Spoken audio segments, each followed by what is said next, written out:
All right, so of course we have been bringing you all the updates from across the region. Missiles intercepted in Jerusalem. Let me just play out these visuals that we're getting for you as well. These are the missiles here you can see that have been intercepted in Jerusalem. This is swarm of missiles.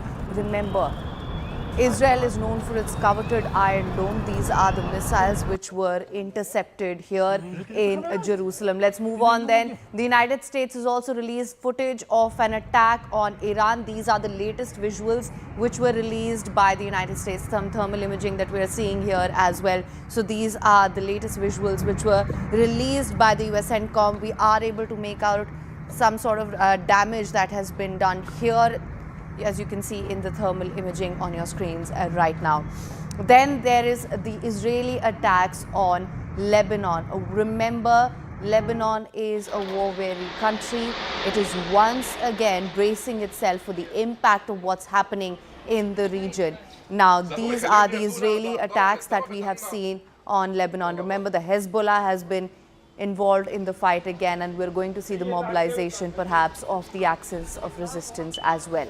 Moving on then, the UAE destroyed an Iranian drone. This was the footage that was released by the UAE Ministry of Defense. This was a drone, that Iranian drone that we're given to understand that was intercepted and destroyed in the UAE. These are the latest visuals that they've released as well. Also, more visuals released by the US CENTCOM on the 3rd of March. We've been bringing you all of these updates.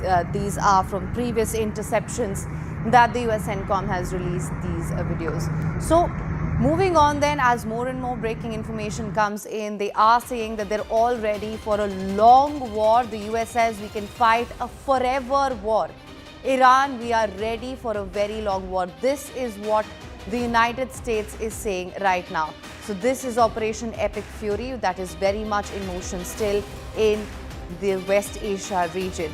And in light of that, remember what I told you about Lebanon as well. French President Emmanuel Macron has warned Israel against invading Lebanon after the Israeli military troops said that they had begun operating in the south of the country following Hezbollah attacks. Remember, Hezbollah had mobilized after the strikes on Iran. In light of that, French President Emmanuel Macron has now warned Israel against using this as an opportunity to invade Lebanon after the Israeli military troops had said that its troops had begun operating in the south of the country following the Hezbollah attacks. What more can we see from the front of the axis of resistance? That is something that remains to be seen as well. We're going to go across to the newsroom, bring you more updates as we continue to track all developments here. Remember, all of our teams are working to tirelessly bring you all the latest developments from the region.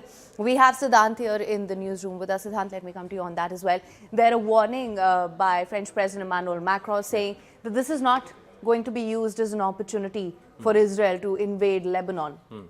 Well, that's right. Look, the other countries in Europe have not been very supportive of what Israel is doing in the region. In fact, Canada, France, United Kingdom, Australia, their position has been slightly different, or rather very different from the position of the United States and Trump administration. Unless this fresh escalation takes place in the region. In fact, on the first day, France distanced itself from the strikes conducted by Israel and the United States. Only after the Iran launched counter strikes, retaliatory strikes, and Iran went rogue, started hitting civilian infrastructure in the Gulf countries, France started taking possession. Now we're getting to know that on the day one, Macron has called for an urgent United Nations Security Council meeting on the crisis, stressing that the outbreak of war between US, Israel and Iran poses serious risk to global peace and security. In fact, condemns strikes as outside international law. He has stated that US and Israeli military strikes on Iran were conducted outside international law, blames Iran for triggering crisis, military posture and defense measures, etc., etc. He spoke about all those things. But as I said, that on the very first day, France took a very, very different position, from the other countries in the West. And perhaps now we're getting to know that France has warned Israel not to be invading Lebanon, taking mileage of the situation. So yes, Right. as I said, that traditionally also France has been taking positions which United States and Israel have not been liking. Right, and of course, talking about dissent from the European nations as well, we've seen how Spain has said that it will not allow the United States to use its bases, and we've seen a very defiant response to that from President Donald Trump as well. We'll continue to bring you all the updates on that. It's over to you, Kritzween. All right, thank you for that, Hemant, Siddhant. We'll keep coming back to you. There's lots more breaking news lined up as